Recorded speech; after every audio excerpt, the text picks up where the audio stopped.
First, but yet I'm speaking today on that occasion itself.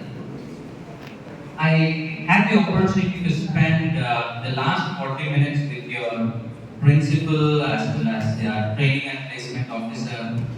I personally am amazed on how much they are focusing on helping you with your careers. They spoke about the college legacy. They spoke about what they are trying to do, where students are currently, and how we might eventually add some contribution towards making that happen from Sapientury and Delhi. What I would like to speak in the first 20 to 30 minutes of time is a little about my story. How did my career start? Unlike what the strong introduction from Deepak seemed like, I'm just any other student as close as your age is. I'm 23-year-old today as I stand. Sapientury happens to become my seventh startup. The last six have failed not so terribly, but have turned into badges of honor that I wear that has helped Sapientury be in existence for the past 2.5 years with all the accolades that they mentioned. I keep mentioning it. An entrepreneur is always built within you first, and only then you can build a startup.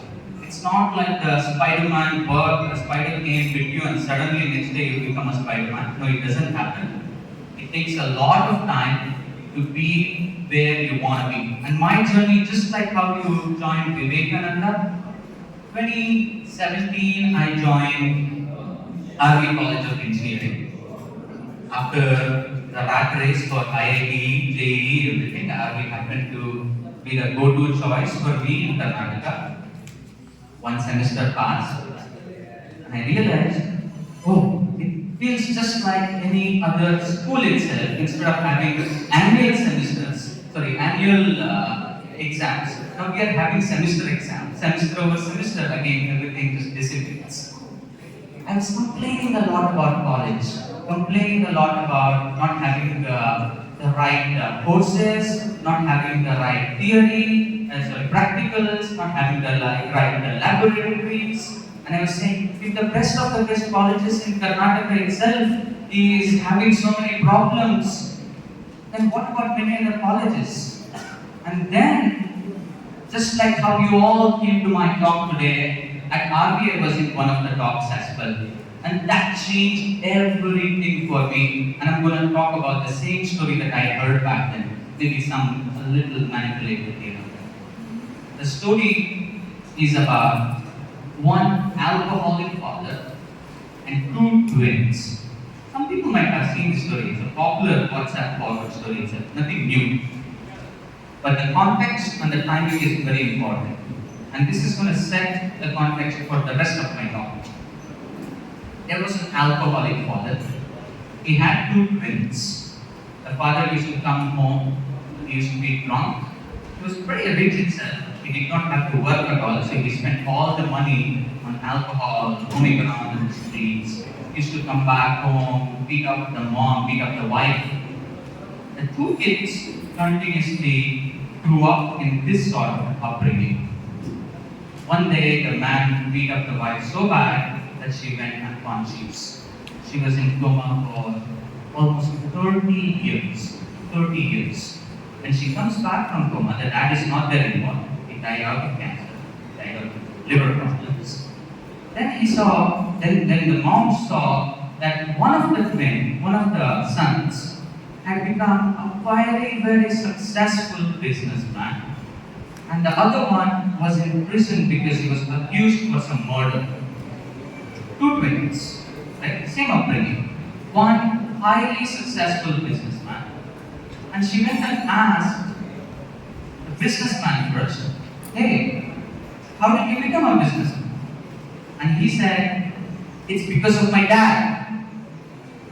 And then she went to the murdered victim, the convict who was there in the prison, and she asked him, why did you end up over here? And he again said, it's because of my dad. So what did you learn over here? One in the prison said, what else can I do? That's what I was brought up with. That's how I grew myself. I saw my dad abusing you the whole time. I saw my dad being alcoholic the whole time. So that's who I learned. That's who I have become 10 times more.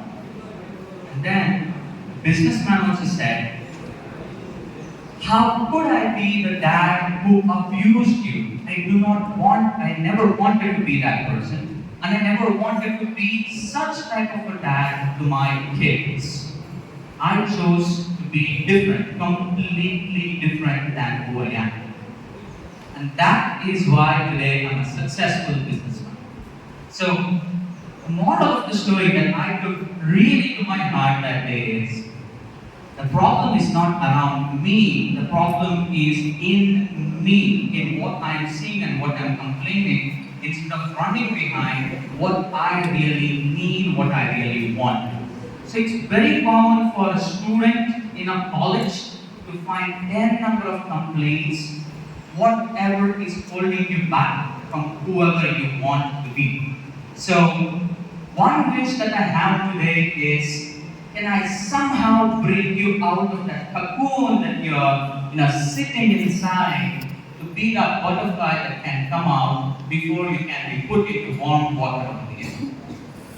That story changed me. By end of second semester, I and my then best friend, we started our first startup called Vimana, a human-drone taxi startup. We wanted to breathe as high as possible. Our ambitions were so high that we said, okay, come from aerospace background. Over 3 years period before we graduate, can we build an amazing project? Some of you might have called this as well. An amazing project that it could be named as the best project in VDU's history. That's what we wanted to be.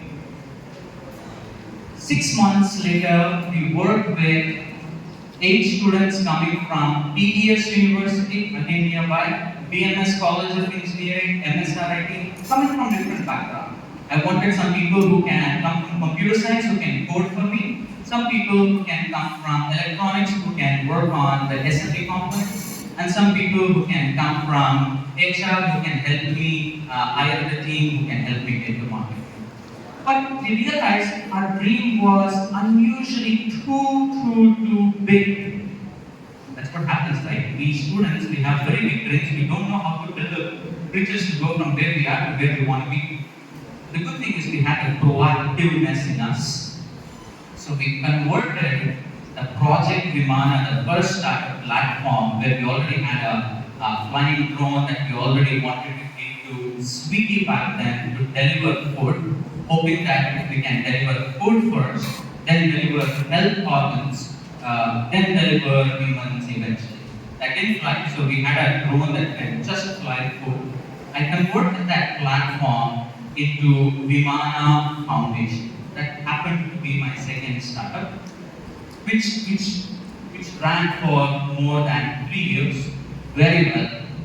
Vimana Foundation was a foundation for students like you to come and try building startups or projects that we couldn't build all alone. Because Project Vimana had the God-given gift or maybe the story that I heard that inspired me to say, okay, I'll go recruit a team. Maybe not everybody is in a position to recruit a team. Maybe not everybody is in a position to go raise funds. Maybe not everybody is in a position to go buy resources from across the globe required for building your projects. We built this platform where students can come, use already existing project kits, students who are already there who wanted to build similar projects, and we build projects right from Flutter application going on till space balloons, drones, automated robots in farming industry, and we did it all in association with some real world industries, right from Indian Institute of Science till Indian Institute of Astrophysics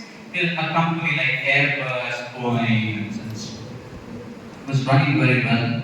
Students used to pay every single month anywhere between 350 rupees to 500 as a crowd fund. and we used to build, buy resources, and we used to build a crowd pool that anybody can use either for academic projects or personal projects, anything that they wanted to do. This startup tremendously transformed me to think like an entrepreneur. Till then, I didn't know what entrepreneurship was, but this helped me to create the foundation as a test bed for me to build more startups, just like for anybody else.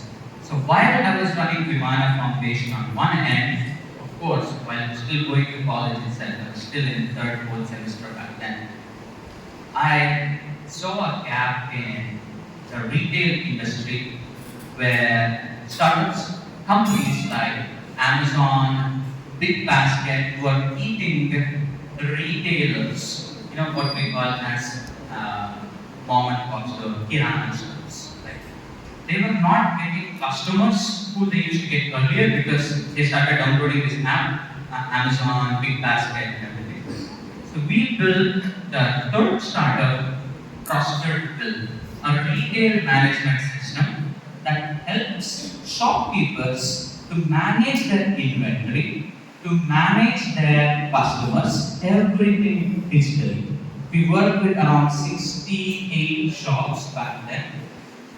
So we almost told, the software told them what the customers were looking for, what did they buy the previous month, how many people are there in the family, how soon are they going to run out of the inventory, the stocks that they have, so that it can send automatic nudge notifications, just like Swiggy tells you today, hey, you bought this like a month ago, how about Friday? Just like that, it used to also send notifications to the customers. Again, great startup. But this sort of a startup needed network effects. That means I should have spoken to a lot of supply side, that means ITC and Unilever, so that I can source their stock and help the shops maintain that stock. And the second thing is, back then, because COVID hadn't happened yet, they were not